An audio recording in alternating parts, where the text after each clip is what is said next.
کیوں اسلام کی تشریح کرتا ہے جب تجھے پتہ ہی نہیں ہے؟ گستاخ رسول سے بیزار، یہ نعرہ ہی نہیں ہے اسلام کا ذلیلہ۔ تو یہ بتا کہ گستاخ رسول کو تو کعبے کا غلاف اور دیوار بھی نہ بچا سکی۔ ابن قتل تو کعبے کے غلاف سے لپٹا ہوا تھا۔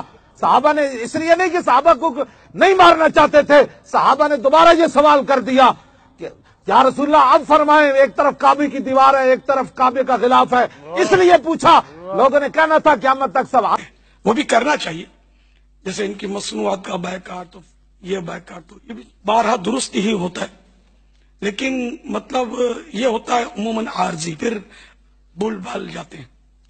عملی بائیکاٹ جیسے داڑھی منڈانا کہاں سے سیکھا، کس کی نقالی ہے؟ یہ جو کے پاس عشق رسول نہیں ہے وہ ہمیں مت درس دے۔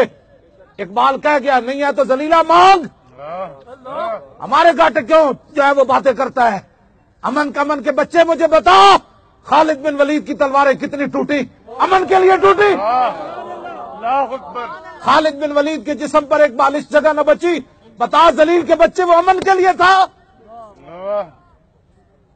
صحابہ کے ٹکڑے ہوئے، ان کی لاشیں نہ پہچانی جا سکی، ان کے ناک کان کاٹ کر لوگوں نے گلے کے ہار بنائے، امیر حمزہ کا کلیجہ نکالا گیا، یہ امن کے لیے تھا۔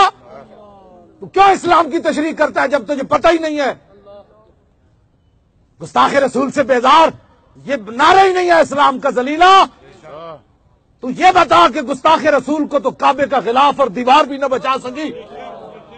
ابن قتل تو کعبے کے غلاف سے لپٹا ہوا تھا۔ صحابہ نے اس لیے نہیں کہ صحابہ کو نہیں مارنا چاہتے تھے، صحابہ نے دوبارہ یہ سوال کر دیا کہ یا رسول اللہ اب فرمائیں، ایک طرف کعبے کی دیوار ہے، ایک طرف کعبے کا غلاف ہے، اس لیے پوچھا۔ لوگوں نے کہنا تھا قیامت تک